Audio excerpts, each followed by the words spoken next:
Okay. So I get the pleasure of starting off our evening here. If you don't already know me, my name is Edward Warden. I am president of Chicago Ornithological Society, and I am super excited to be with you here, guys, this evening to kick things off here, where I think is going to be a really fun evening. So, get my slides to advance here. President's updates. That's me. This is now my I'm going into my third year now as president. And one of the really cool things that I get from this perspective, other than just being able to call myself president of something, is that I get this really great top-down view of all of the fantastic work that's happening, both within COS, outside of COS, with other organizations. And it really is fantastic to be able to bring that all kind of for you guys in a nice condensed manner to really give you guys a full perspective of what's happening within our organization and what we're hoping to do going forward here. Now, I want to take a quick moment here. I don't want to talk all night, but I want to take a quick moment to step back and really appreciate what kind of a random story that I encountered late this year. I don't know if you guys noticed this. It was started on social media, made its way over to iBet. Somebody was talking about birding slumps, this idea that sometimes they're just really not into it. They for whatever reason, they just kind of fall out of it. They're not engaged and as excited about it as they used to be. And you're probably wondering why I'm starting this awesome event where we're supposed to be celebrating with kind of maybe a bummer. Why do people kind of fall out of birding? But what was interesting about the conversation as it emerged is that it really revealed in a lot of different variety and colors, why do people do this in the first place? Why are we birders? What engages us with this? Because in order to understand why you kind of fall out of it, you also have to ask yourself, why am I into it? I'm sure for everybody here on this call right now, you probably have an answer. Maybe it's not a fully fleshed out answer, a iBet post or a Facebook novel, but you have some sense. What is it about birds and birding that gets you excited? And I'm willing to bet that everybody here has similar, but often very different responses. Maybe it's you just really love the listing aspect. You love the chase. Maybe you just really love birds because they're the best part of taking a hike. Maybe you're just really into birding because they're the prettiest darn things you've ever seen and it just brightens your day. Maybe you don't consider yourself a serious birder. Maybe you consider yourself a casual birder or an accidental birder. Whatever it is that you label yourself with or reasons that you come to it, we all come to it for some reason. And that's a really cool thing because at the end of the day, we can all share that. I don't have to have the same reason for being here as you do, but we can still share this space and enjoy it together and appreciate the paths that we take to this point. So as we go into this evening, looking at all the things that we're working on and doing together, or as individuals or projects we're trying to push forward, I think it's really cool to note that all of the people that are involved in this organization, Chicago Ornithological Society, are here for very different reasons, but are here as well for the very same goals, is to really advance our mission and vision to share the joy of birds and their conservation. And that's a really powerful thing. And I hope that you guys will keep that in mind, not just in this meeting here tonight, but going forward into this new year. We're all on this weird birding ship together. Whatever our reason is, we're kind of like automatic buds by being in this space together. And I really hope that that's something that we can keep in mind as we go forward here. So one of the big things that I get to do as I amp you guys up is also take a moment to really thank everybody who's a part of this. We have so many people who make this operation work. Everybody here is volunteers, including me, and everybody down is a volunteer. And none of us are getting paid to do this. We're here because we just care that much. And this runs, again, a really wide gamut. We've got people who are here as writers because they love writing and they love birds. We've got here people who could donate their photography. They love taking photos. They're great photographers and they love birds. We've got people here who love birds, but then help with fundraising because that's the skill set. That's what they love doing and they love birds. Every aspect of this organization is run by volunteers who just really love what they do, are really good at what they do, and want to bring that to the table to try to help us advance this mission which we were just talking about. So there are way too many individual volunteers that are involved in COS for me to thank individually here at this moment. But all the same, you guys know who you are. Many of you are on this call here tonight, and I want you to know that we appreciate you. This is not possible without you. Even if it's something you do once a year or something you're doing every other day, it doesn't matter. Your contribution makes this project go forward. And we appreciate you so much and cannot do this without you. Thank you, thank you, thank you.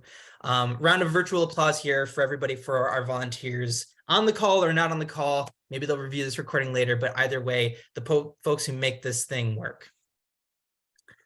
I'd also like to give a shout out to our board. These are the folks that go above and beyond to really move things forward, deal with the tough issues, answer questions, steer this ship where it needs to go based on what's happening in the real world in real time.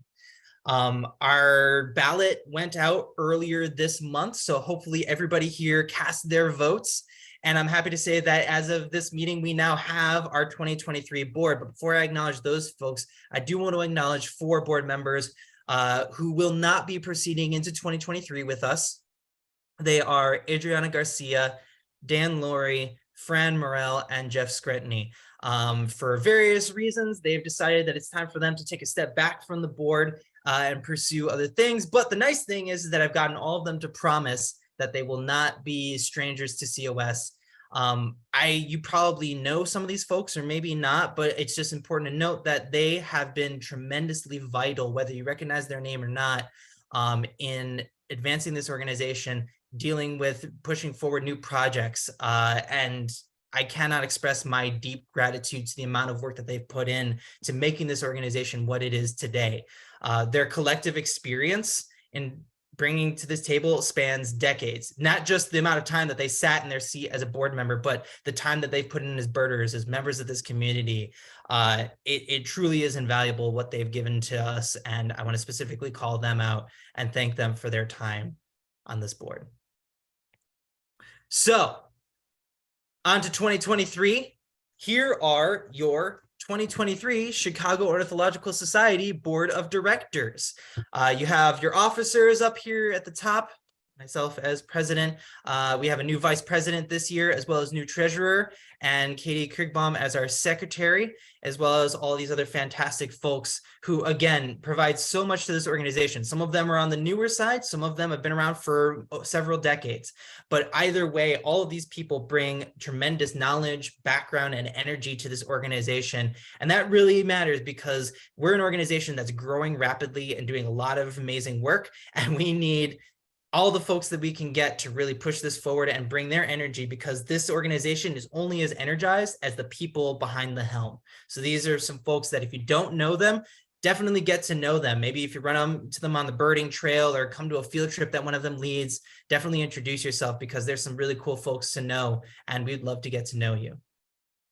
I've also included over here on the right side, I think it's my right side, I assume it's your right side as well, our various committees. So all of these folks on the board, as well as non-board members, work through these various committees to accomplish a lot of the different aspects of our work and mission.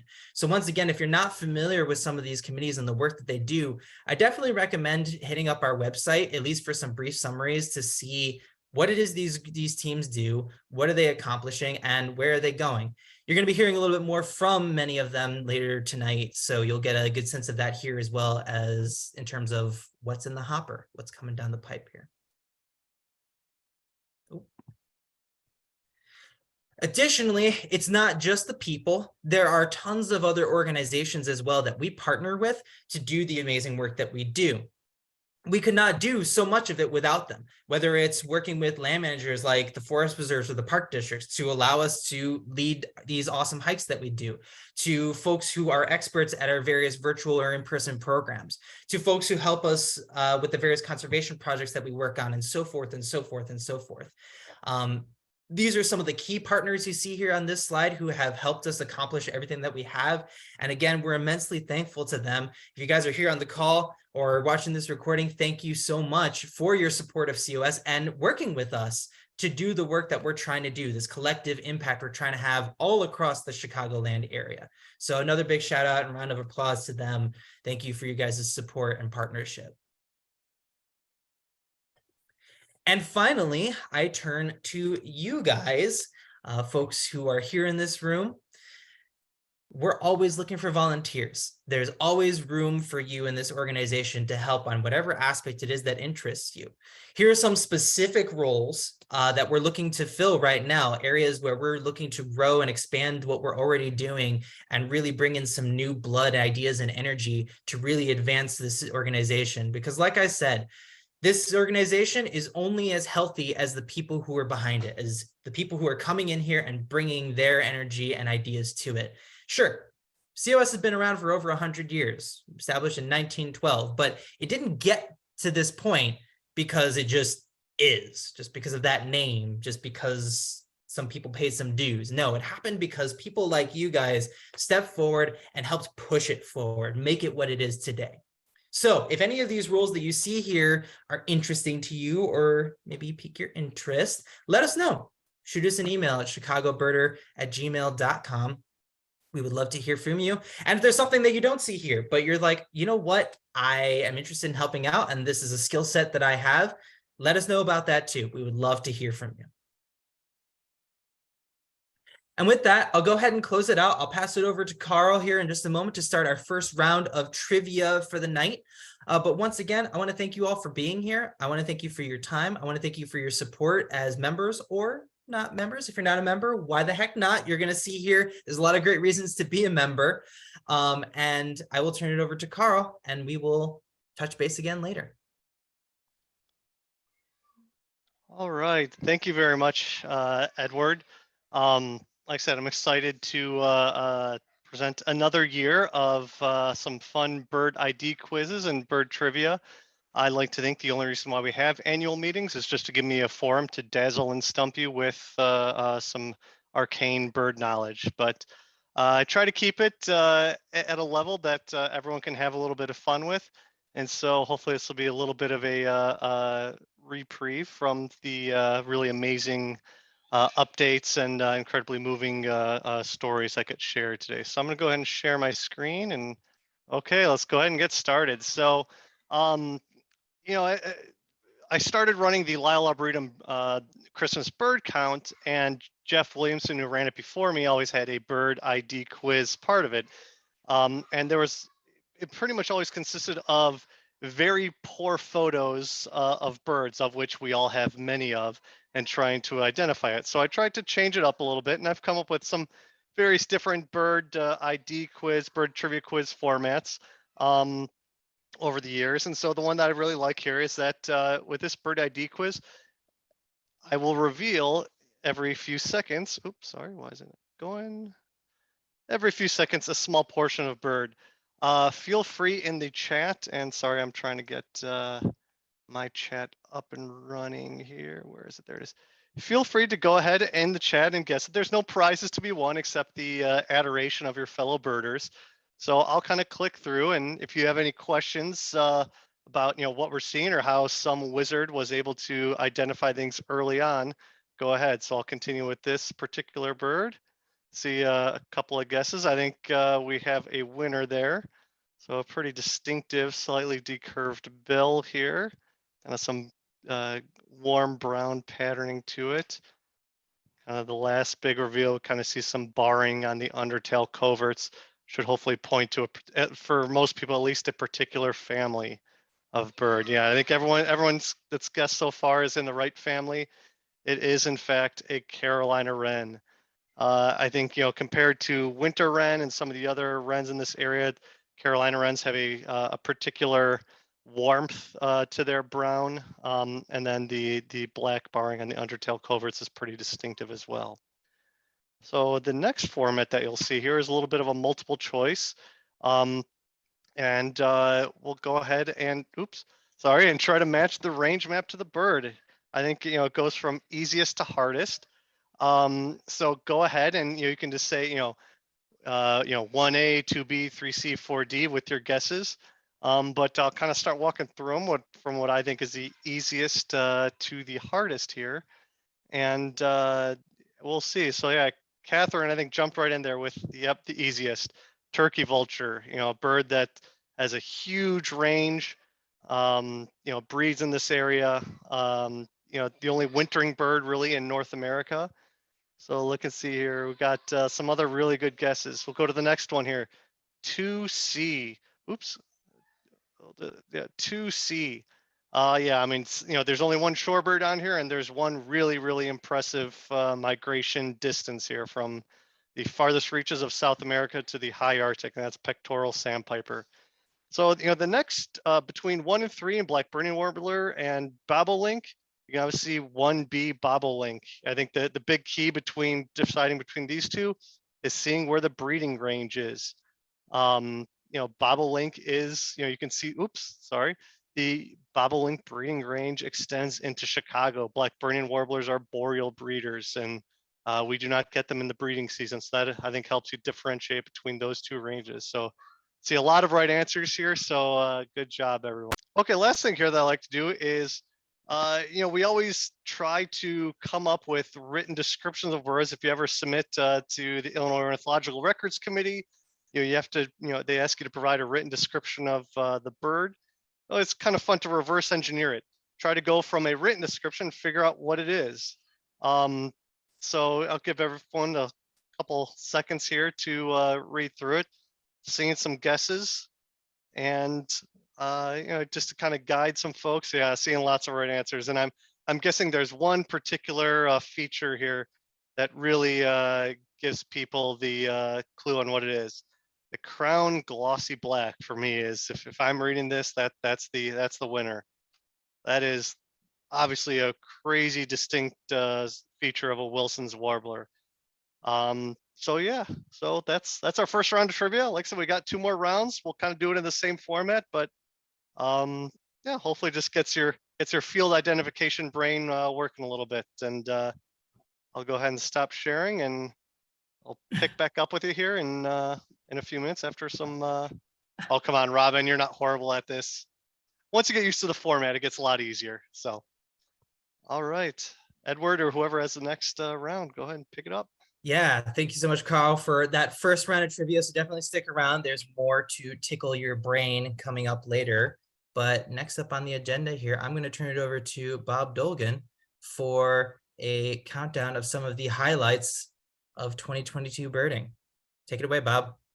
Hey, thank you so much, Edward. Thanks everybody for joining us tonight. I'm going to flip over my screen here, and yeah, welcome to this year in birding 2022. And we're just going to kind of go through, I put together some slides, some highlights, and hopefully some of these things you experienced. And if you have anything you want to comment in the chat as to any experiences or any questions about what I share, that would be great. This is not meant to be just a one-way conversation.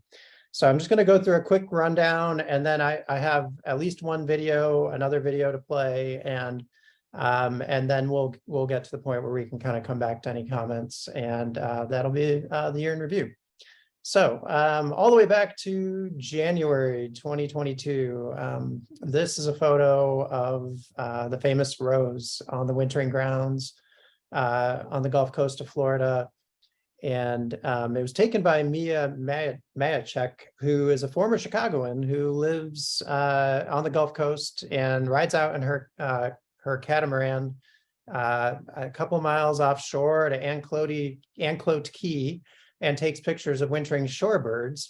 And here you see one of the pictures she took of Rose. And as it turned out, this was one of the last pictures we got of Rose from the winter, really at all. And it had sort of, portended an exciting and another good year for piping plovers in Chicago. However, we did not see Rose again. And we'll come back to that in a second, but amazing here. And you can see her, the bands on her legs there that we know mean that it's Rose. So moving into February, there was a controversy over something called a car vending machine in Skokie. And so there was a proposed Carvana tower, which is an all-glass tower. And we started hearing about it in October, November.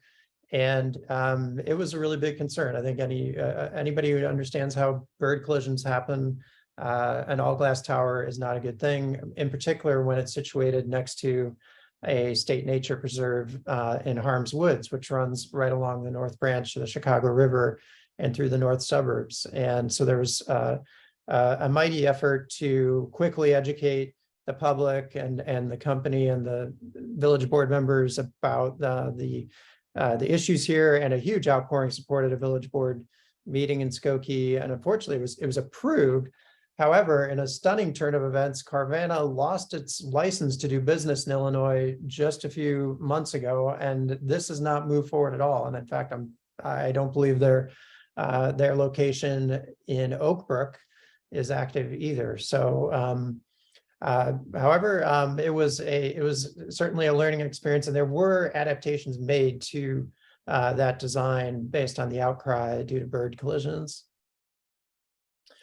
So early last year, we were on the tail end of an eruption of winter finches. And so I included a photo of a common redpoll here. There was a count of 356 common redpolls at a backyard in Mundelein on February 18th, which is a high count for Lake County all time.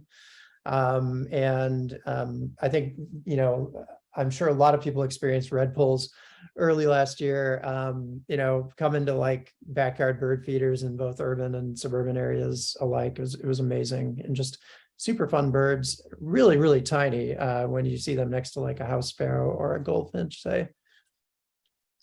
Speaking of goldfinches, we had a lesser goldfinch show up, a first state record in early March at Sagawa Learning Center in the southwest part of Cook County.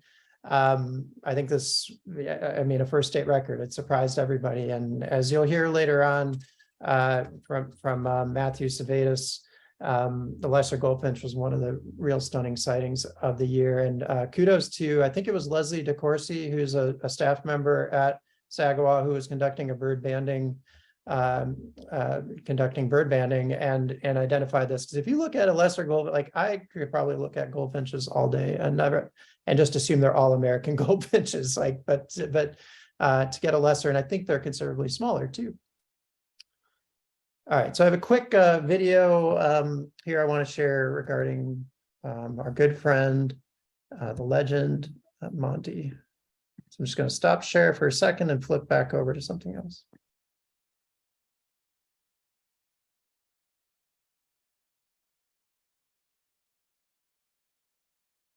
I was with him as he passed. I'm not really sure I felt much as it was happening besides fear and worry. It was a lot to process. Fortunate or unfortunate, I'm glad that Monty was not alone when he passed. I hope he felt my love in that moment and felt the love from all of Chicago as well.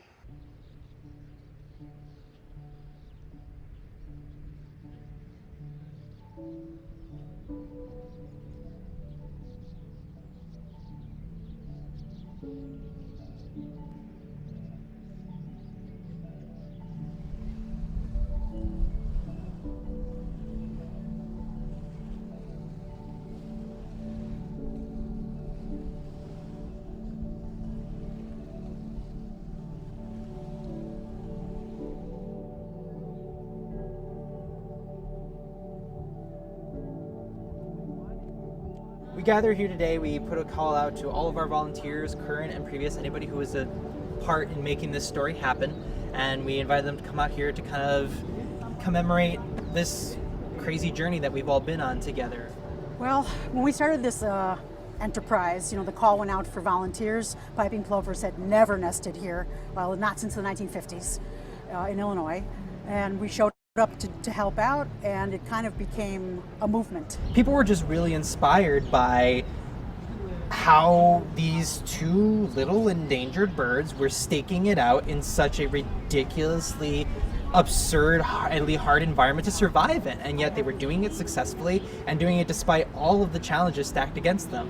If most plovers would nest and then successfully fledge 1.5 chicks per nest, we could get the species back up to a recovery level. We're halfway to that goal. There's about 70 pairs right now in the Great Lakes. We need to be at about 150.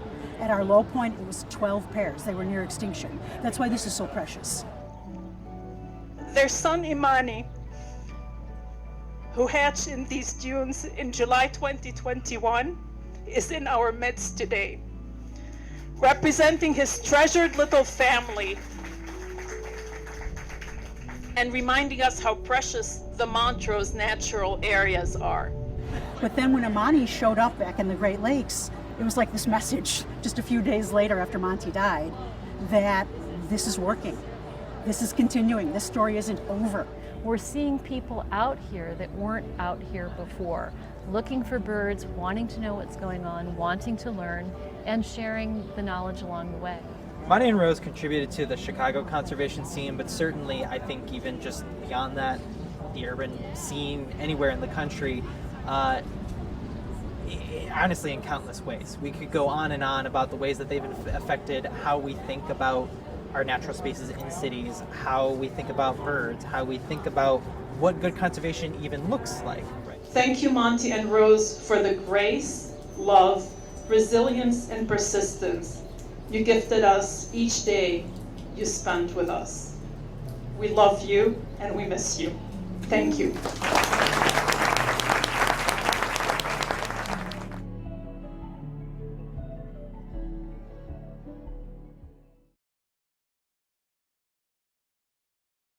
I want to thank Mitch Wenkus and Erica Valenciana for putting together that video. I think, you know, I was at the Indiana Dunes Birding Festival when I received word on a Friday the 13th, May 13th, that Monty had passed away. And I think it was just shocking because we had, you know, there was nothing to suggest really that it wasn't going to be another good year after having 3 very successful years. But we did have 3 very successful years at that.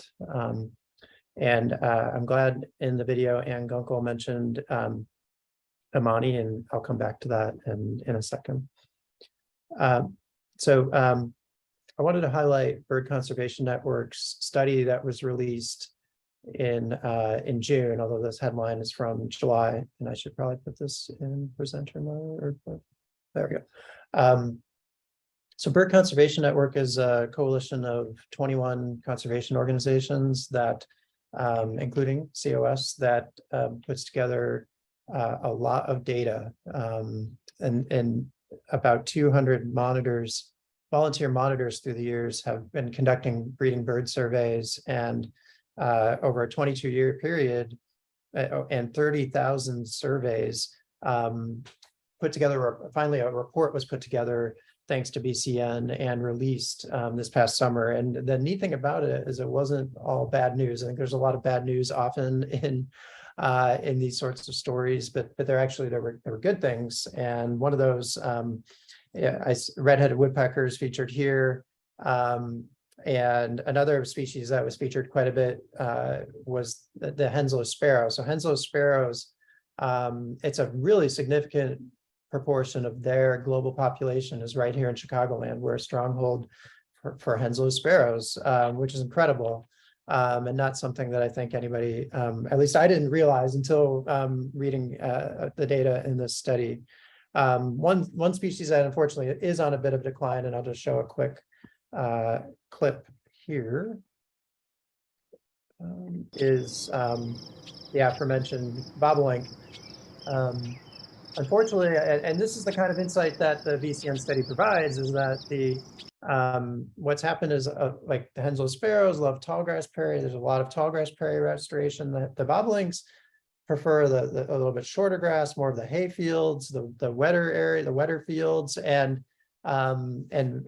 maybe all that great Henslow sparrow restoration results, you know, not to say directly, but just, you know, pointing it out for the land managers out there that it's just something to consider, and hopefully this data helps in making those sort of land management decisions. But yeah, speaking of Amani, there is another. So within 4 days of the sad passing of Monty, Amani was seen in Duluth, Minnesota. Shockingly, we didn't even know that Amani had made it through the winter, and as it turns out, Amani is a male per the observations, and so Amani shows up in Duluth, Minnesota, and within a day was down here at Montrose Beach, and then spent the rest of May and all of June in Chicago. However, did not attract a mate, but it was incredible. And I think anybody who saw Monty defending that territory, and it was like having watched Monty and Rose through the years. It was very reminiscent of that. And what a surprise! And hopefully there are more good surprises like that on the way. The ivory-billed woodpecker, not to kick at a hornet's nest here, but the ivory-billed woodpecker was reportedly, or was given a reprieve from the extinct list, and that happened this past summer. Although I think there was just another announcement that they're going to be making another announcement about it next year. I think there are a lot of believers out there. There are also a lot of skeptics. How could a bird this prominent and showy and unique, elude any sightings in fairly small swampy areas? In my opinion, fairly small. When you talk to locals down there, you'd be like, yeah, these are huge swamps. But I think if you had a lot of very good birders, as they've had for years and years in some of these places, they would have seen one by now. Just a personal take. Sorry to insert that in there. But the ivory-billed woodpecker may live on, regardless. This is an incredibly sad story that we no longer have them with us, and but amazing birds nonetheless. The painted redstart. So painted redstart was observed a first state record in Wakanda, August 21st. Amazing. This is a bird of the montane pine oak forests of the Southwest, places like Arizona, New Mexico, and Mexico. And kudos to Jeff Bilski, and I think Bo Schaefer was with him as well. The magic stump. So if you haven't heard about the magic stump, it is a mysterious tree stump that's 3 hours south of Chicago and has attracted an inordinate number of raptors through the years, including a prairie falcon or two that have frequented the stump since about 2010 at least. It happens to be that I also made my most recent documentary on this very topic. You can check that out. But I just got word from Tyler Funk, who checks on the stump regularly and has a trail cam out there, that on January 13th, just a few days ago, 2 prairie falcons were present, which is incredible because that hasn't happened since 2020. We knew that 1 had been around the stump this winter, but for 2 to show up again, it just this story goes on. I wanted to mention something on the not so good front, but also in sharing it, just praise the Labaw Woods restoration volunteers, because there's a mighty effort to restore what's been a degraded woodland at Labaw Woods, which is an amazing site for warblers, an amazing birding locale right in the middle of the north side of Chicago. And unfortunately, there was damage done by vandals to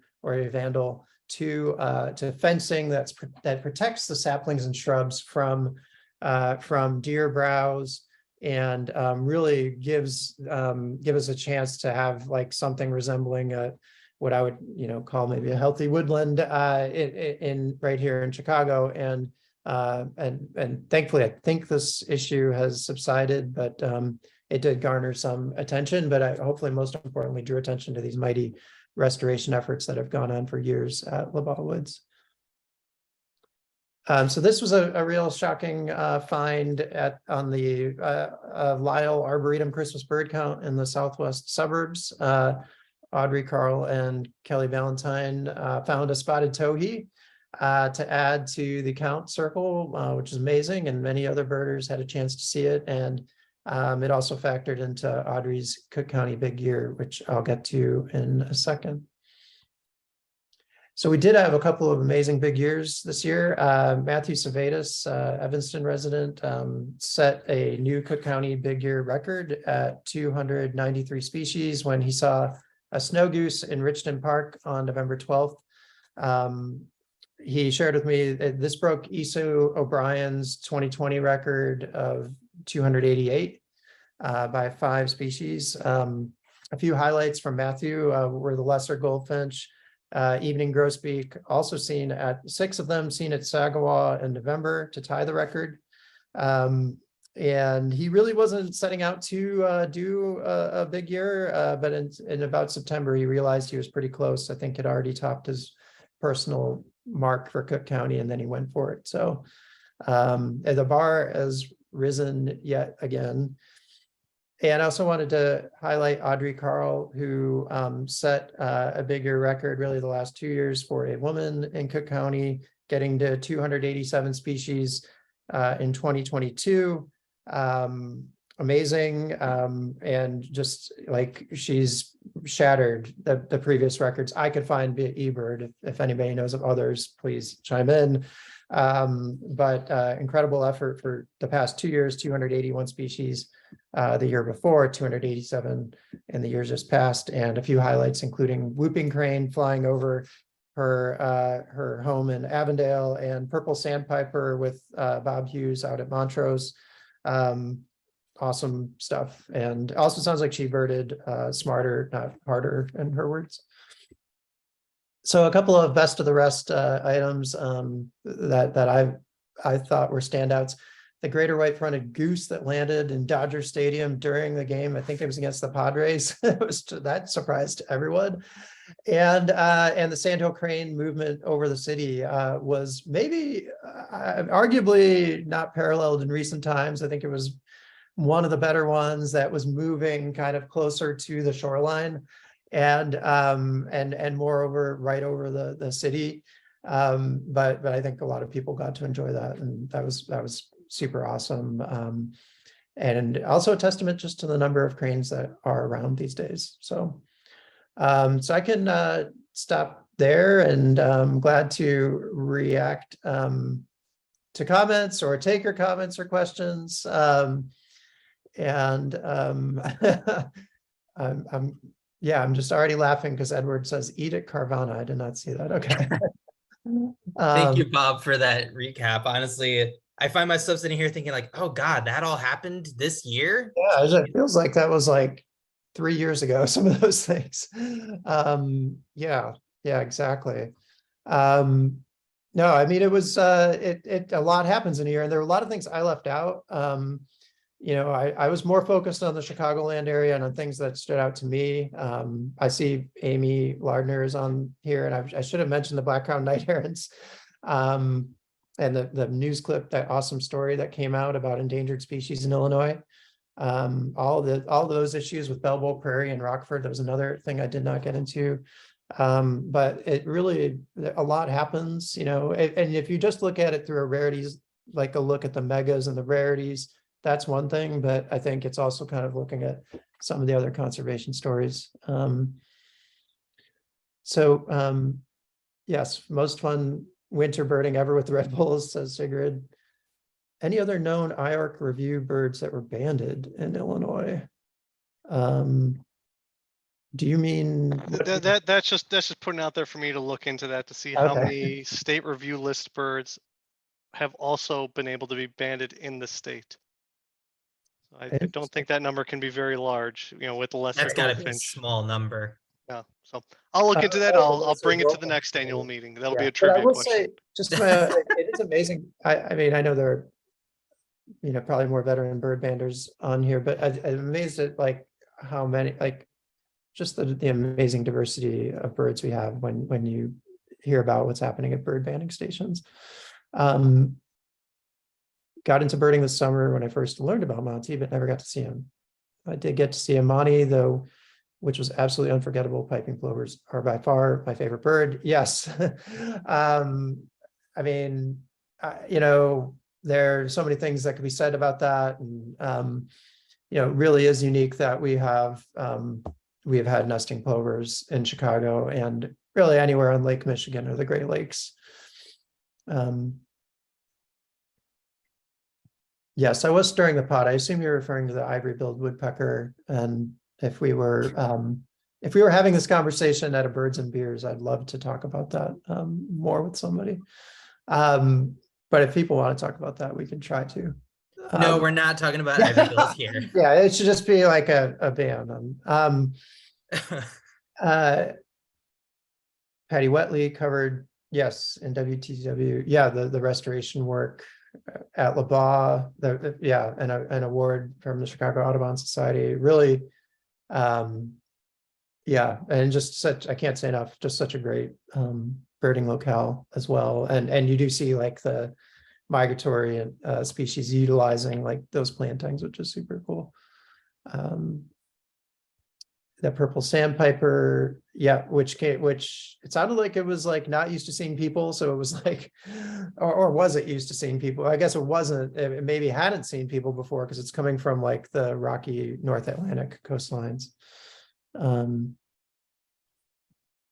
that was out on Montrose Pier, and I'm seeing a lot of comments come in about the great media coverage we had this year, and I think that's honestly probably a good thing to kind of end on here before we move on. Just that there really has been a fantastic increase in the coverage of events in the bird world that are happening, certainly here in Chicago, but even beyond. I mean, plugging, Bob Dolgan's This Week in Birding is a great example of that, where, I mean, it's a regular occurring thing now that you can rely on to get information about happenings. Patty Wetley at WTTW has done an amazing job. Blog Club Chicago has had a lot of fantastic articles kind of scattered throughout the year now, where they've been covering bird and conservation topics. And I think that's, again, I mean, a testament to, the people in this room in particular, right? These organizations are not going to find it interesting to cover these topics unless we're out there calling for it and showing people that these are things that matter and are worth covering. So definitely shout out to some of these amazing outlets that have really upped the game on when and how we hear about bird news these days. So thank you once again, Bob, for your update. It was really good to get a perspective on just what it is that happened in this last year. And so with that, I'm actually going to hand it over now to Christina Harbour, one of COS's board members, to talk a little bit more specifically about COS's accomplishments in the year of 2022 and what you guys made possible. So Christina, I will go ahead and pass it over to you, and I'll go ahead and share my screen and pull the slides back up here and tell my cat to go away. Thank you so much, Edward. Hi, everyone. My name is Christina Harbour, and I'm a member of the board at the Chicago Ornithological Society. And I want to tell you about 2022 and what a busy year it was for COS, for our members and our volunteers. Next slide. Let's start at LaBaugh Woods, where we continued our stewardship program. The LaBaugh team planted over 400 new shrubs, making that 4,236 total shrubs over the lifetime of the project. The LaBaugh team logged 3,341 volunteer hours, making it the most prolific volunteer group in the Cook County Forest Preserves. Our volunteers are really, truly amazing, and Katie will focus on them a little bit later tonight. We also ran 22 public programs, 16 virtual and 6 in person, and even one 5K. It was our first year co-organizing the Mud Hen 5K run and walk at Big Marsh Park. And I know I saw a lot of you there. Birds and Bites, our virtual program on birding and conservation topics, reached its 25th episode last year. We also ran 70 field trips for the public as well as for community and school groups. And if you do the math, that's roughly 6 field trips a month. So we really brought the people to the birds last year. The Christmas bird count and countdown dinner were fully back in person, which was really amazing. It was so exciting that we had record participation with over 100 counters. The team counted around 7,500 sandhill cranes migrating through the area. And the count confirmed some trends of late in the area, such as woodpecker count up, crow count down, and then among some other trends. And of the 84 total species found, that included a few rare sightings, the spotted towhee, cackling and greater white-fronted goose, trumpeter swan, horned grebe, Iceland gull, and even an ovenbird. And of course, the count team ended the day with a nice dinner. We also launched the Chicago Nighthawk Project. the Chicago the common nighthawk has been experiencing population declines, but there actually isn't a lot of data on these birds. So COS created a pilot program to monitor nighthawks, and about a dozen volunteers monitored 48 locations around Chicago, and they detected nighthawks at just over half of these sites.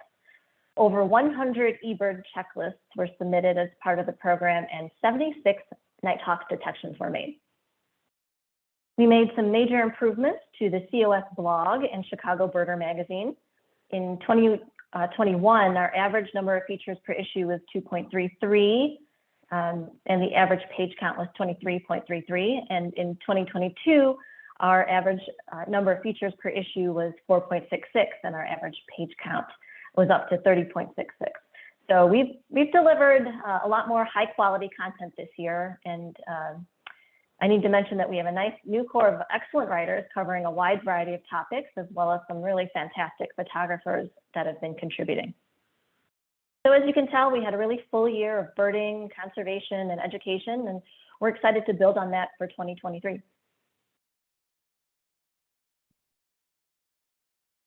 Awesome. Thank you so much, Christina. If folks have questions about any of this, go ahead and slap those in the chat. And as we continue along here, we'll do our best to answer those questions. Once again, you can also reach out to us at chicagobirder@gmail.com for any questions you have here, or maybe after the meeting, you're like, oh, darn, I forgot to ask this. But once again, you know, all of these fantastic things, as Christina already mentioned, are made possible by some incredible cores of volunteers that give their time to any one of these things. And so once again, shout out to those folks who have worked on any of these projects mentioned here that made those possible. Thanks a lot. So I'm going to toss it over now to Robin Detterline. Get this advancing here, who will talk a little bit about our photo of the year and then what we've got cooking for 2023. Take it away, Robin. All right, thanks, Edward. So yeah, I wanted to feature, we had a ton of great submissions, photography submissions for the magazine last year. And I really wish I could have put everything in the magazines because they were just, I'm just so impressed with the quality of the photos. So I wanted to sort of give a shout out to these photographers. And so this is, I believe, the first ever COS Photo of the Year award. So I'm really excited to be doing this. So I pared it down to 10 finalists, and then the board chose their favorites from that. So let's go ahead and run through the list. So our first finalist was this Merlin with a rather unfortunate dark-eyed junco. So this was taken by Dan Laurie at Park 566 in October. And I just thought this was a great capture of this amazing, fierce moment of this tiny little murder bird, like just that stare. I just love it. And I felt really bad for the little junco, but I thought it was a really great shot. I love the lighting. So thank you, Dan, for that photo. Let's go ahead and go to the next finalist. So this is a Golden Crown Kinglet by Kelly Ballantyne. This was actually the cover of our April-May issue of the Chicago Birder, and this is just a stunning photo. I think it's just a great framing with the little branches and his just gleaming orange crown, yellow crown, golden crown, I guess. I just thought that was a really good photo. So thanks, Kelly, for that one. Next finalist is this Yellow-billed Cuckoo by Catherine Spencer. She took this at Montrose Point in September. I love the lighting of this one. It's almost eerie. It's very sort of moody with this silent little watcher there. I just wanted to give a shout out to Catherine for that. Next finalist. So this is a Northern Harrier by Carl Giametti. This was the cover of our first 2022 issue in February, March. Just a great crisp action shot of this bird with that beautiful blue background. It is a very lovely picture. So I wanted to give a shout out to that, and thank you, Carl, for that. Another photo by Kelly Valentine. This was the Ross's goose with Canada Goose Friends at Humboldt Park. I was maybe biased because Humboldt Park is my stomping ground, and it was so exciting to see this Ross's goose there. And I thought this was just like, this is the cutest picture ever. I just love him peeking out from behind the Canada geese. So that's why this is on the list. Thank you, Kelly, for that. The American Avocets by Catherine Spencer. I'm just amazed at these in-flight shots that our photographers get. I can't even get a good shot of a good photo of a bird that's sitting still on a branch. So any shot of birds in flight, let alone like a beautiful bird like this, is just awe-inspiring to me. So thank you so much, Catherine. And then this is a Yellow-Rumped Warbler by Alex Munch, again from Humboldt Park. I really like this photo because this is a drab bird that most people would overlook and not think too much about. But I think that it's just, I think we need to stop and look at these birds, even when they're not so exciting, and pay attention to just how beautiful they are, even if they aren't so flashy. And I thought this was a great portrait reflecting that. All right, so now we're getting into our runners up. These were the top picks by the board. This Red-tailed Hawk by Emily Tallow, she took in October at Foster Beach. I actually, unfortunately, we weren't able to feature this in the magazine. So I'm glad we were able to choose this as a runner-up to share this photo with everyone. The fall colors are just gorgeous. That crazy look on this hawk's face, I just love it. Great composition, great colors. I just love this photo. So thank you so much, Emily, for contributing this. And I'm so happy to be able to share it with everyone. And then the next runner up was this double-crested cormorant by Jake Finsel. Look at that face. How could you not love this photo? I love that he got this close up. That beautiful emerald eye, the crazy hair. This is just an amazing picture, and everyone else on the board agreed. So thanks so much, Jake, for sharing this picture with us. And then now the winner is, who we got? Well, I know who it is. All right, woo! So this was our winner, a photo of a grasshopper sparrow by Kelly Valentine, taken at Park 566. This was featured in the December-January issue, so our last issue that came out last month. Just look at this photo. It's just beautiful. There's no distractions from this amazing, cute little bird. And I just love the fact that it's a grasshopper sparrow, which I never see. I hear them, but you don't see them. So to get such a strong, clear portrait of this pretty secretive bird, I think it's just amazing, and the composition is just lovely. So this is our 2022 COS photo of the year. Yay! So thank you, Kelly. Thank you, all our photographers. Your work is amazing. I'm so grateful for you sharing your work with us that we can share with all our members through the magazine and the blog. So yes, thank you all.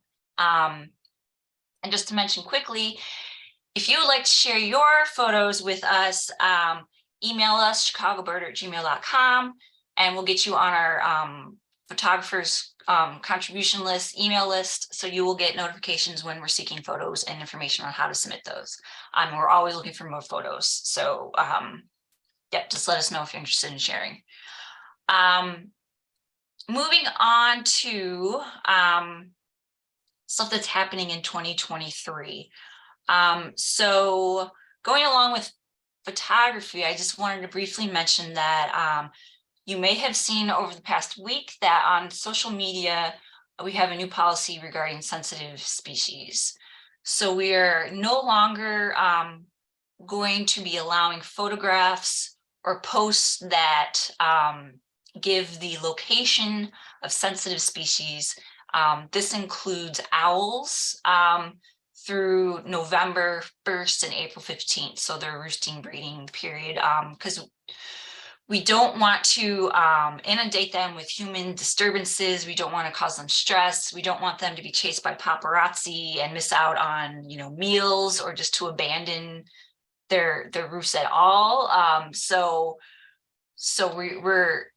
we're asking you to please, on social media, not share locations of owls or photographs of owls through that November 1st, April 15th period. There was a question about whether this applied to super owls photos for the Super Bowl weekend. I think we'll be okay with that as long as we clearly know that they're not recent photos and they're just kind of fun little plays on that. That's fine. So I wouldn't worry about that too much. Other species I wanted to quickly mention, this also policy also applies to black rail, king rail, Swainson warbler, and we'll be updating this list as needed, as other birds might be affected by our activities in the future. So moving on to what's ahead for the future for the Chicago birder. Well, the Chicago birder is spreading her wings. You're going to continue to receive monthly web-based newsletters via email, and those will give you all the up-to-date information on what COS is doing and upcoming COS events. But we're separating our newsletter from the Chicago Birder. The Chicago Birder is now, I'm so happy to announce, is going to be a fully fledged quarterly member magazine. So the Chicago Birder is going to feature the great photography you're used to. We're going to provide more in-depth stories about birding and the birding world beyond what COS is doing, things that are of interest to birders in Chicago, Illinois, the Midwest in general. So these in-depth stories we've been starting to churn out this past year. We're going to hit those even harder and get those going. It's going to be a lot of fun. You're going to get a lot of great coverage on local topics. You're also going to get some reviews on, you know, gadgets or equipment or apps, books, things like that. And we think that doing this is going to let us better focus on making sure you're up to date with what COS is doing, while we're also providing those high interest educational stories about birding. So we're really excited. Hence, though, Edward mentioned earlier, we need volunteers, hence the need for an assistant editor, because we're kind of splitting into two publications. So it'd be really helpful to get some more editing help. And as always, we're always looking for writers. Whatever you can contribute will be great. Again, just email our Chicago Birder Gmail. So let's move on to our programming, our virtual and in-person programming. For 2023, we're going to continue to develop these amazing free programs we offer to COS members, but everything's open to the public as well. So Birds and Bites will continue. That's our virtual program where we get together with bird experts in the birding community, and they just, you know, share stories or give us information about what they're up to and what's going on. So we already have two scheduled in the next few months. So on January 26th, we have field biologist Tyler Hoare, who will give us a window into the world of the eruptions of winter finches. He's the winter finch forecaster. So we're super excited to have him tell us about what we can expect and how they figure out what we can expect regarding these winter finch eruptions. Well, they are kind of interruptions too, aren't they? And then on March 23rd, interrupt your birding routine. Yes. On March 23rd, we have Alyssa de Rubais. I'm not sure I'm saying her last name right. But she will be teaching us all about LBJs. If you know, you know. So it's going to be great timing on that one. March 23rd, you can brush up on your sparrow IDs. Right before all these little guys start heading back our way. So I'm really excited to do that. I'm definitely tuning in because I need some help with my LBJs, definitely. So that's our virtual programming. We're also going to be hitting hard with in-person programming. If you like leaving your house and interacting with people, we got you covered. If you're weird like that, but okay. So we're going to ramp up our in-person programming. A lot of this is going to be happening at the Fort Calumet Environmental Center in Big Marsh Park. If you've not gone yet, you need to go. It's a beautiful building, a bird-friendly building, and they've got a great exhibit on the history of the natural areas down there. So a lot of our events happen there. This very weekend, we will have a chat about snowy owl eruptions. So what is it? What's a snowy owl eruption? What causes them? How do we know one is happening? Bring your questions and your excitement about snowy owls, and we'll just have a little snowy owl party and chat. So it'll be great. As well as talk about how to photograph them ethically. Yes, good point. I mean, yeah, I feel like you should run around and chase them with like flash photography, but I'm not sure. So I'm gonna go just to make sure. Sounds like you definitely need this. Okay. And then in February, we're going to have an in-person event about bird-friendly coffee. So we'll learn about what bird-friendly coffee is. You know, why is what you drink in the morning, what does that matter for birds? It's coffee. Like, what does that matter? Most importantly, we'll taste the bird-friendly coffee. So it's going to be a good time. So we hope to see you there in March. For all the details on these events can be, you can find them on our website. So just go to the website, the events page. You'll see the listings for all of these programs where you can register. Moving on to field trips, we can continue our signature trips. You know, our great field of leaders will be leading you through all the usual normal hot spots, all the parks, the preserves on traditional walks, but we're also going to do things a little crazy this year. We're going to do more of our birding by canoe. So that'll be fun. You can paddle and look for birds.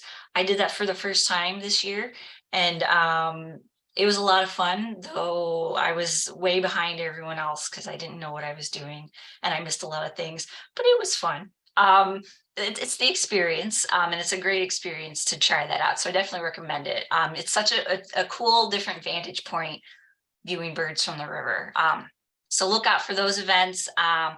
We'll also do walks where we're looking for birds and looking for plants, which I desperately need because I don't know anything about plants, and people are always like, oh, that bird, did you see that bird over in the hackberry tree? And I'm like, what the heck are you talking about? So I think this will be great for me. I'm sure it'll be great for a lot of you to brush up on your plant ID skills as well as your bird ID skills, because it's so important. And we'll have some events that are a little more social where we'll have bird walks and then we'll grab a bite to eat afterwards and get to know each other a little better and share our excitements about what we saw in a more casual, laid back setting. So that'll be super fun. So again, stay tuned. Visit our website, look at the newsletters you get each month, which will have information about field trips, and also the magazine that comes out quarterly. Moving on, so we're going to be working super hard to get the city's butt in gear regarding the Chicago Bird Friendly Ordinance.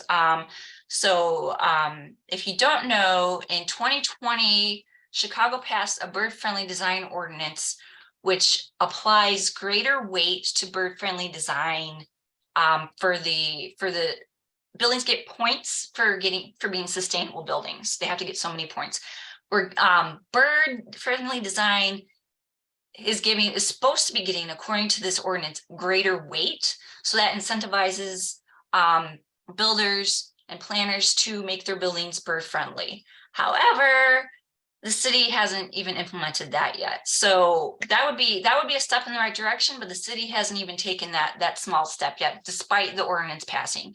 So we're working with Bird Friendly Chicago to hold the city accountable, to get them to implement these changes. We're putting pressure on the mayor, pressure on the mayoral candidates, because we'll hopefully have a new mayor this year. Oops.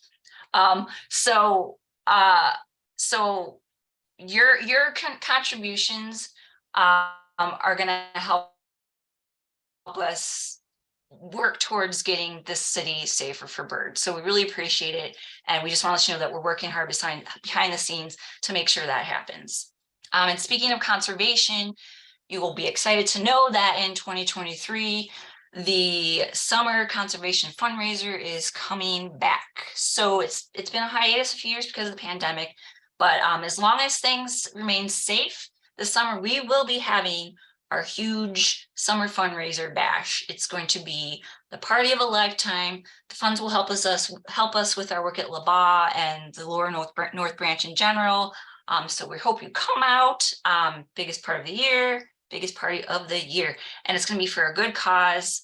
We'll have an auction. Perhaps you want to participate in the auction, or you could maybe buy a COS t-shirt, because that's right, we're getting COS t-shirts, right? You've been asking, you've been clamoring for COS gear, and this is the year we're going to deliver. We're kind of giving our look a new update, and we really need a new woodcock t-shirt to go with our update. So everyone's going to have a woodcock t-shirt. You know, you're going to have a woodcock t-shirt. You're going to have a woodcock t-shirt. Everyone is going to have them. They're going to be all over the city. It's going to be amazing, and it's going to be glorious. And nothing would be better than everyone walking around wearing a COS woodcock t-shirt than playing a Common Nighthawk board game in a COS t-shirt, because yes, that is in the works too. It's going to be so cool. So the folks at the Master Naturalist program, they're developing a Common Nighthawk themed board game, and they're getting our input from this as experts on all things Nighthawk.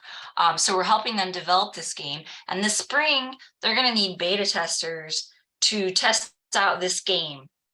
And so stay tuned for that. We'll be giving a shout out to members to help us test this board game. So you get to play a Nighthawk board game. For anyone else, you'll have a voice in how this game turns out, how to improve the final product. I'm super excited for that because I'm a big geek and I love board games. So it's going to be great. And I'm super stoked for that. All right. Woo, so much happening in 2023. Finally, we're going to end with probably the most important thing, the most amazing thing is this Douglas C. Anderson Bird Conservation Mini Grant. We've just announced it last week. So we're very pleased and excited to announce this. It's going to be first awarded this year, and it provides organizations and educators funds to implement youth-driven projects that focus on bird conservation.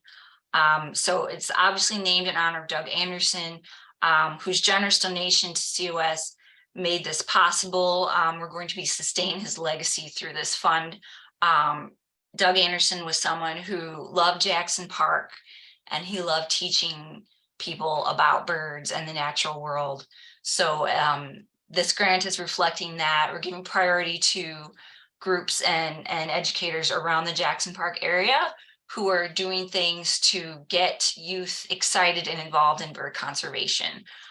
So we hope you all will help us spread the word on this grant. Share with everyone you know, especially everyone who works with kids, educators, organizations that work with youth. And if you yourself do, awesome, please, we hope you will consider writing up a proposal and trying your best to get kids excited about birds, and to share this news with everyone. So we're super happy to announce this. And as you can see, applications due February 12th. So it's coming up. So we got to move quick. And the funds will be distributed March 6th. So I think that has covered it. Are there any outstanding questions in the chat? I have not been looking. I think other people have been answering them. Let's see. The magazine is digital. It is digital. So the magazine will continue to be digital. It'll be continued to be emailed out to people as a PDF. So that's going to remain digital, yes. Any other questions?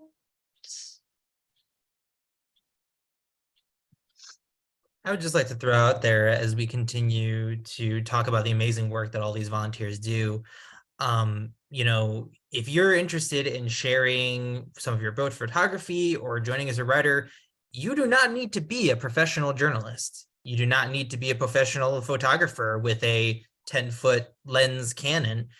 If you enjoy taking photos or enjoy writing about bird topics, please let us know. We want to hear from you, and we want to have you on this team. So I think that's an important thing to make sure we clarify. Even as we look at these incredible award-winning photos, you don't have to be the top of the cream of the crop to be able to contribute meaningfully. Yes. And I want to, Lauren mentioned something, one of our great writers. I'm gonna put a call out for Kingfisher fans. Belted Kingfisher is the bird of the year, the ABA bird of the year. We're going to be doing a feature on it. We're also going to talk about the prospects of it becoming the University of Illinois mascot. So if you are a lover of kingfishers, or a U of I alumni or a current student there who wants to give us some input about the kingfisher and the prospect of it becoming the mascot, we want to hear from you. So Lauren just put her email in the chat.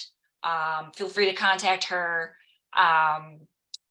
about your kingfisher love, because we want to hear from the people about this. So just that quick plug. All right, I'm done. There was also a question in chat about if there's a date yet for that fundraiser that Robin mentioned. And no, there is not a date yet, but it is in the works, and you all will be the first to know when that becomes a thing for sure.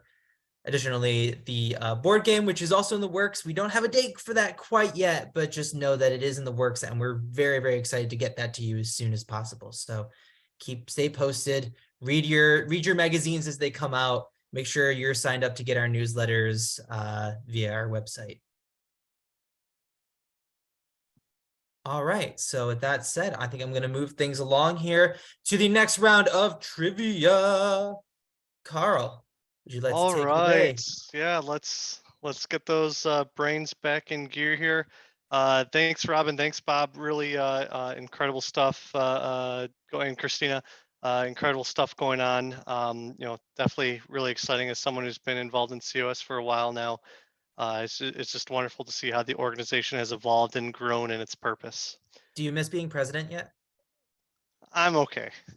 I got the kids to keep me busy, but no, I do miss working with all the amazing people. And again, if anyone is looking to get involved in an organization, it's really rewarding, and you get to work with highly motivated and fiercely intelligent and passionate people. Please consider getting involved with COS. We have a wonderful board, but it's also nice to have a lot of people at kind of the sub board level that are doing a lot of work. It gives us a deep bench and a lot of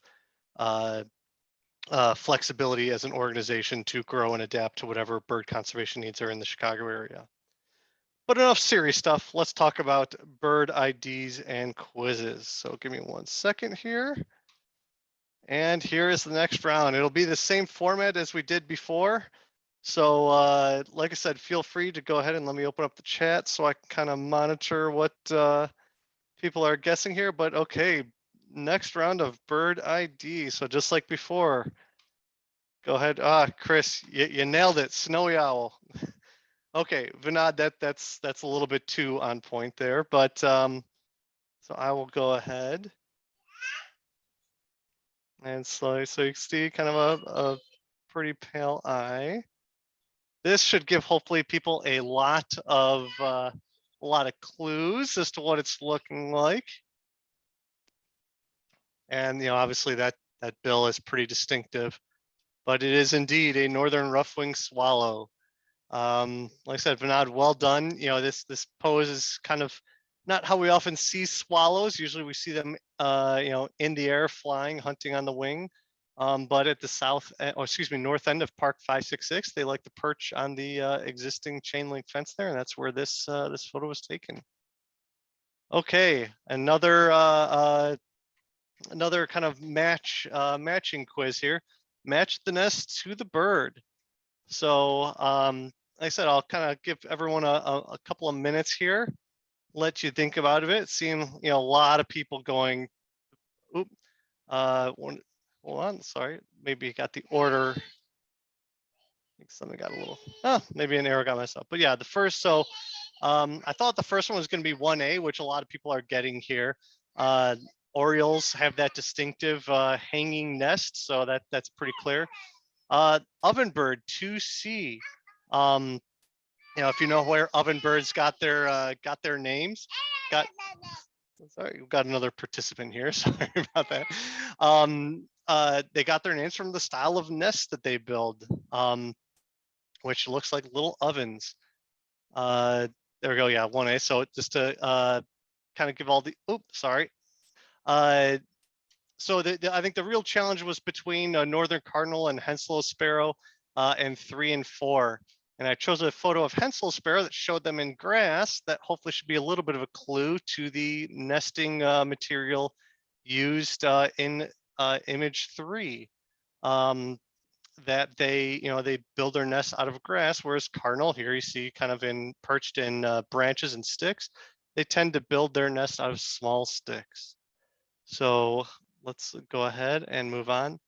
The next one here, again, trying to get the written description. Now, a lot of times, a lot of us rely on, the male bird being the most distinctive of these species, but I want to redact some portions here and see if you could identify it from the female bird description. There's one key phrase here that does it for me. That, as soon as I would have read this phase, that's like, okay, I know that bird. And it is the small, distinct white wing patch. And I see some folks have gotten this, and that is right. Black-throated blue. The female black-throated blue has that very distinctive small white wing patch. When you're seeing a bird that's kind of relatively drab, otherwise it does have that white supercilium in there. Oops, there we go. Just gotta work on my PowerPoint advancing skills here, but you see that white supercilium in there. But really for me, that white wing patch is always a distinctive black-throated blue warbler feature. So, all right. So that is the end of round 2. I think I'm gonna see everyone again here at the end of the meeting. So more cool stuff. Take it away, Edward, or whoever's got the next up. All right, thanks, Carl. So we're getting into the home stretch of the event here tonight. So we have 2 major things to go here. We've got our LaBa Order of the Buckthorn Awards, as well as a highlight on our work at LaBa and generally, and then one more round of trivia. So with that said, I'm going to pass it off to Katie Krigbaum here, who has been leading the charge on COS's work at LaBa Woods, which, if you're not aware of this project, oh boy, it's one heck of a project. And I'll let Katie explain a little bit more about what's involved in that process. But just a huge, huge shout out before she even gets to it to the amazing folks who do this bird-based stewardship at LaBa Woods. I mean, they're one heck of a crew, dedicated and amazing crew. So Katie, go ahead. So welcome to the presentation of the 2022 Chicago Ornithological Society Bird Conservation Awards. I'm so pleased to be the one presenting this. This award honors exemplary volunteers who have provided outstanding assistance in their efforts to restore LaBa Woods for the birds. And each person who receives this award is automatically inducted into what we affectionately call the Order of the Buckthorn. That was a moniker given to this by none other than Jeff Scretany. But before I present the awards, I want to give you all some background. As many of you know, LaBa Woods is one of the most important stopover sites for migratory birds in the city. It is the very first green that birds see going north through the city in the spring, and the last green they see going south in the fall. Because of the importance of LaBa Woods, the COS has been engaged in a very unique avian-based restoration of LaBa, where we focus not only on removing invasive such as buckthorn, which is what is done in most forest preserves now, but we also focus on replacing the understory with native shrubs and trees that are selected because they are particularly useful for birds. This work has been going on for, I can't believe it, but 9 years. We're into our 9th year. And as you heard earlier, in last year alone, it involved more than 3,350 volunteer hours, which far outpaces any other Cook County Forest Preserve. Our volunteers do so much, and we can't thank them enough for all they do. I just wanted to share with you a smidgen of what the work entails. Oh, hang on. I've got my expert here. Okay, thank you. That's good. Okay, so of course, we have to plan where the plants are going to go and what plants to plant. And this involves not only COS, but also the Forest Preserve and the core leaders from the Labatt volunteers. And we have to collect the seeds. The Forest Preserve requires that they be collected from the North Branch of the Chicago River. And here you see elderberry being collected. We always leave enough for the birds too. And then we ship those seeds to Possibility Place in Monee, just down the road from where that long-tailed grackle is being seen. And then we have to pick them up and bring them back to Labatt in the spring or fall after they've been planted. Before we get the plants to Labatt, we make homes for them. And here you can see Dennis and Amanda augering a hole where a plant will go in later. And we fence our new plantings too, because there are way too many deer at Labatt, and they would just love to eat up our new arrivals. We get the plants to Labatt, and here's Linda Martin taking out, I believe, a red twig dogwood to go into the ground at Labatt. And it takes a heck of a lot of people to do the planting. I picked this work day in particular because on that day, one of the shrubs that went into the ground was our 4,000th. And you can see people holding up 4s and 0s. It's quite a day. And of course, then the plants have to be planted and mulched. We take the mulch from the parking lot by wheelbarrow into the woods, and then put it carefully over the plants, or around the plants rather, to help keep moisture on them and prevent weeds from overshading them.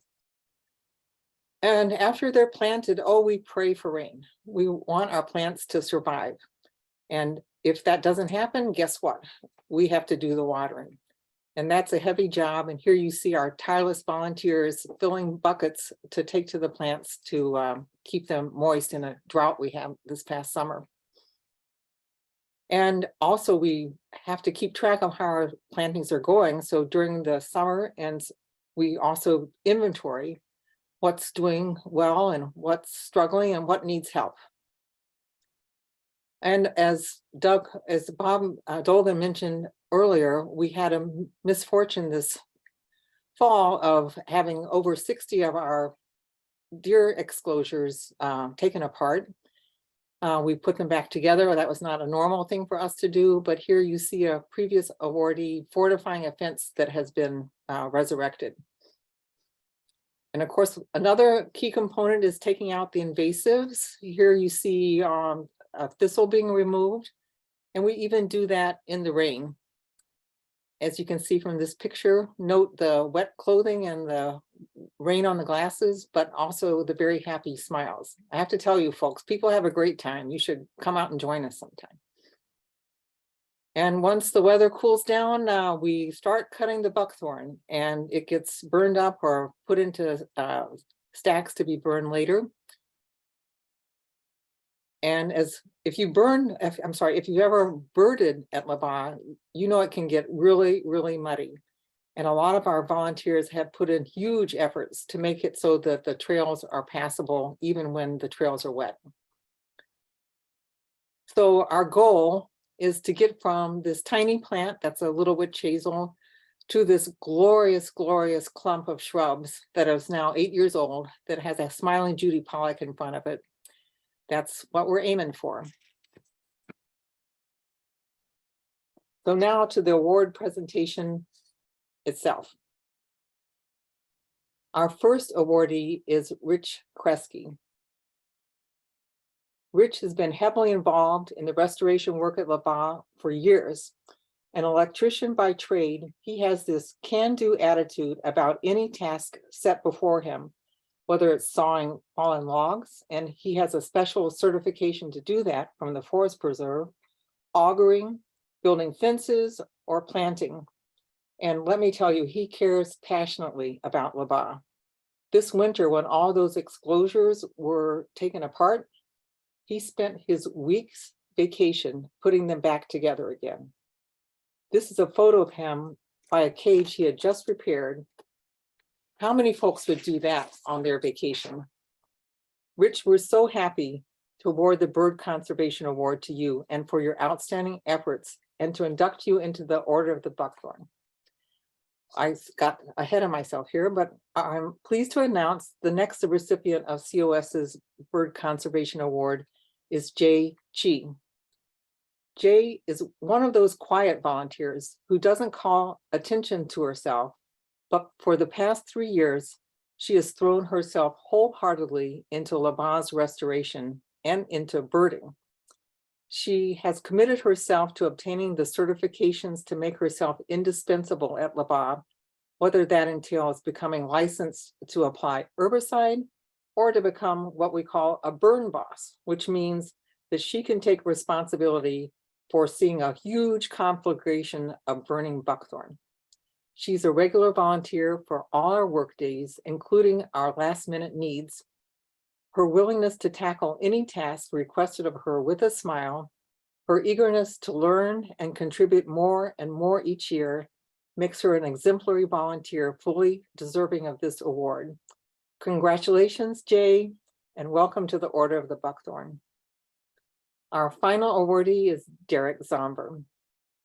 Derek has been integral to the fabric of our volunteer efforts at Labatt since 2017. He is one of the best young botanists around. His passion for things plants is legendary. Linda Martin, one of our key workday leaders, first spotted Derek many years ago when he was identifying plants even she didn't know. She quickly spread the word, we've got to keep this guy. Here he is in a photo holding the first ever skunk cabbage seeds to be planted at Labatt. And his skills go way beyond plant ID. He is willing to do whatever it takes, whether it's augering, site selection, mentoring up and coming workday leaders, or tending a buckthorn fire. He's now the North Branch field organizer for Friends of the Forest Preserve, but we like to think that Labatt Woods is his favorite. Thank you, Derek, for the years you have devoted to Labatt Woods, and welcome to the Order of the Buckthorn. I will close with yet another photo taken by Kelly Valentine. This is of a magnolia warbler at Labatt Woods in a hop hornbeam or ironwood, which is one of the plants that we're putting into the ground there. So congratulations, awardees. I want to thank you and our community and our all of you for caring about Labatt Woods and the birds. Thanks so much.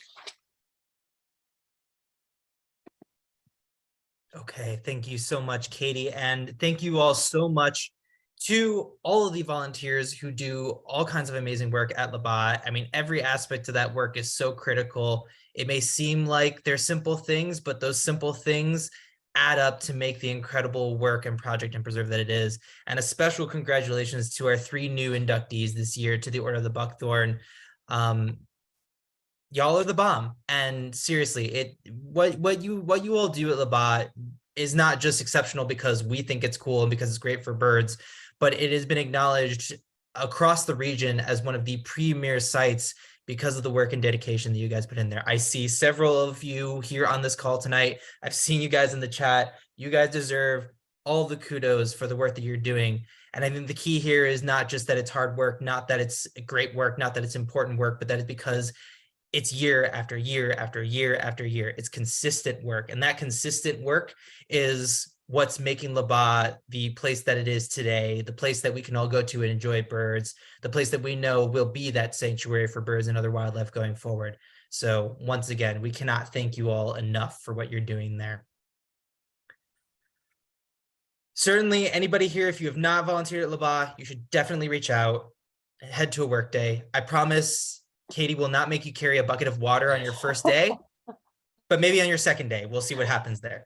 But in any case, definitely head on down. Even if you contribute, one work day or 3 hours in the new year, that will make all the difference. So hopefully we'll see you guys out there. I have to get my at least once annual visit in here and get me out on a February work day, maybe.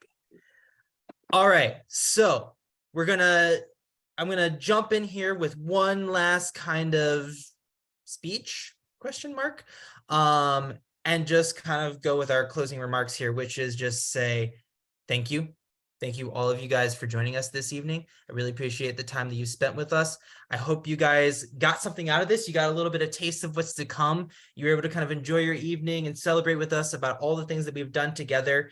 This is not just, the COS ego show. This is talking about our collective impact. This is all the people here tonight who have done things to further this mission to make the world a better place for us and for birds. So once again, thank you all so much for joining us this evening. Any contributions that you make to this organization. Where my slides are all screwy. Okay, well, anyway, point is, we appreciate you guys. And if you are not members at this point, I hope that you're like jumping over to our website and like banging out that membership application right now. We would love to have you as part of this organization. If you have not renewed your membership, now's a great time to do that.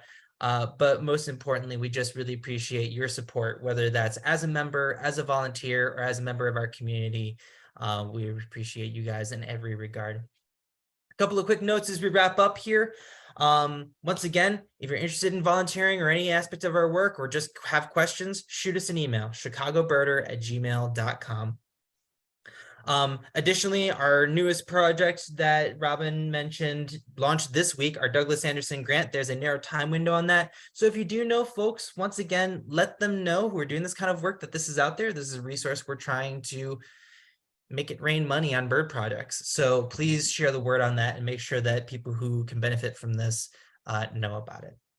And last but not least, I hope to see you guys. If I haven't met you already, or I haven't seen you in a long time, I would love to see you guys on the birding trail. So if you see myself or any of the other amazing speakers here tonight, definitely give them a high five or an elbow bump if that's what they're into, and just make sure that we continue to keep this community as one that everybody's welcome in, everybody's excited to be in, everybody is just accepted and acknowledged and welcomed in this cool space that we know as birding. So with that said, I'll go ahead and pass it off to Carl here for the last round of trivia. Have a great night. If you need to drop off now, that's cool. Once Carl's done, we'll hang out for a little longer and just shoot the breeze and see where the evening goes. But thank you all once again for joining us. And that said, I'll pass the baton to Carl to bring us into the home stretch. All right. Thank you, Edward. So again, what better way to end the evening here than just a little bit more random bird knowledge. So we'll go through the last round of slides here. Again, feel free to, Stephanie, Aaron, no one likes to know it all. So we'll go through here and we'll go through this. Spoilers notwithstanding. We'll kind of give the first one.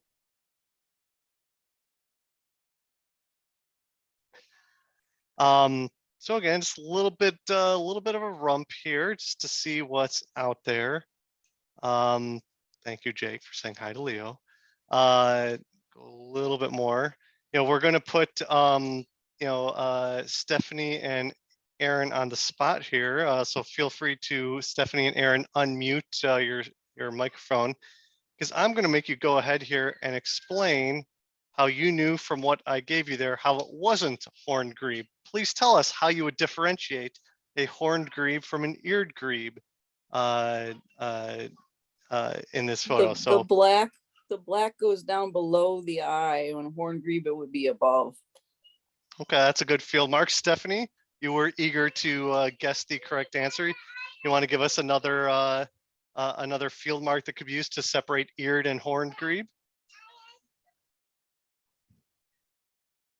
Stephanie, are you there? Or are you gonna kind of hide in the background? There? I'm not good at being put on the spot. Okay, so yeah, one of the Called out.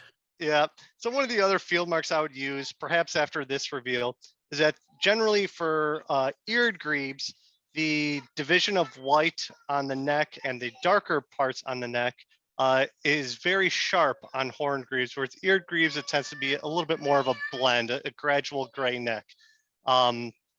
So yeah, that would be a pretty good field mark. Again, for folks that don't know grebes, that distinct red eye is pretty distinctive. So there is yeah, the horned grebe. This was taken at Rainbow Beach. So there you go. All right. So again, another range map quiz. This one, I think this is legitimately probably the harder one of the 3 range map quizzes that I assembled here. So I'll give folks a few minutes to, a few seconds to sit here, look at these and think. Go ahead and start calling them out. Seeing some guesses here. Let's see.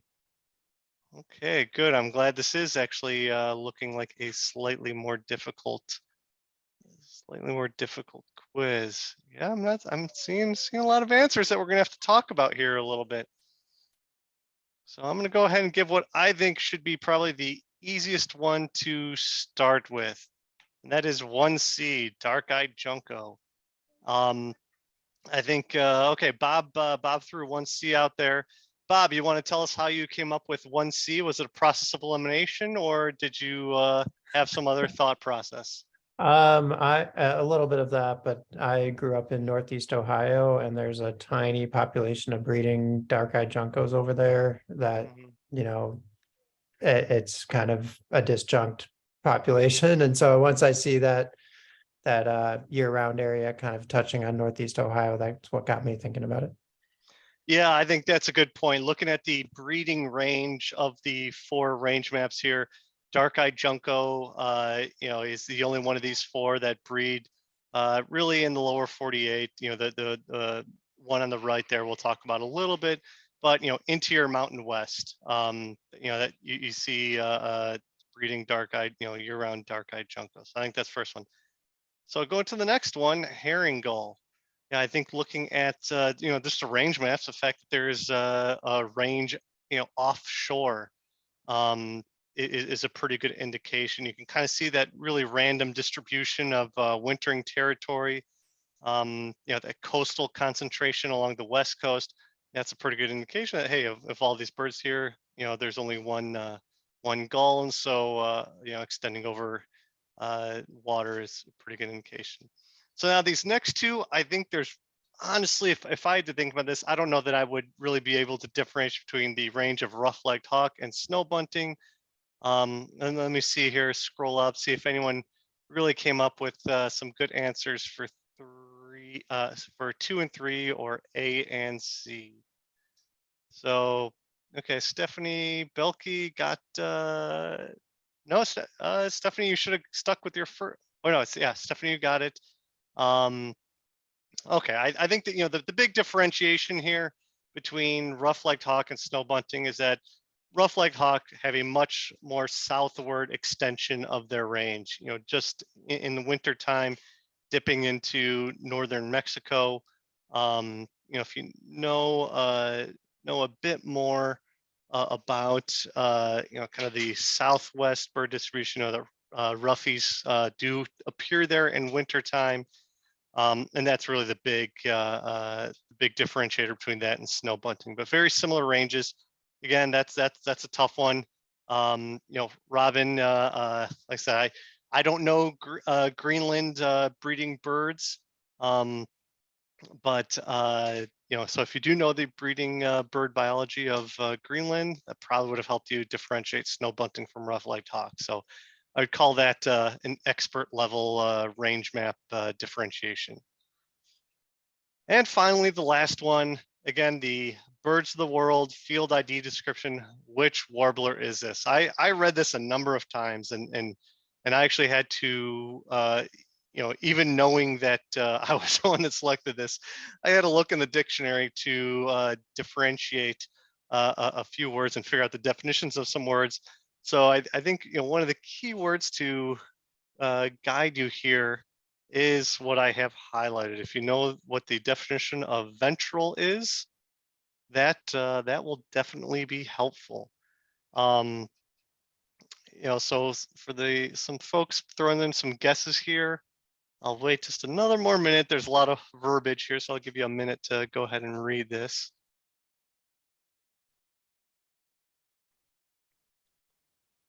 And okay, just seeing 3 guesses here. Mr. Huggins, you want to jump on here and tell us why you thought this was a mag and how you separated the description from other species? For example, we're looking at a black mass extending over the bill, heavy white wing bars. That's pretty good for a yellow rump warbler to me. It describes it as yellow rump. Not the black mask and the big yellow all the way down the underparts with the black streaking on the sides. The streaking is pretty good. The yellow ventrally, which I didn't know what the definition of the word ventrally means, but it basically means across the front upper torso of the bird. And so this is indeed a magnolia warbler. Like I said, I found a number of things here that were, for me, I think may have confused me a little bit with yellow rump warbler. But I think that's knowing kind of definition of that word helps point you to magnolia. So that kind of wraps up the bird ID quiz. Like I said, I hope you found some interesting, kind of fun, a little challenging, maybe learned a little bit. But that is all I have. So yeah, Edward, I don't know if you want to lead us on to some more social discussion, but just woo 2023. Yeah. Made it another year around the sun.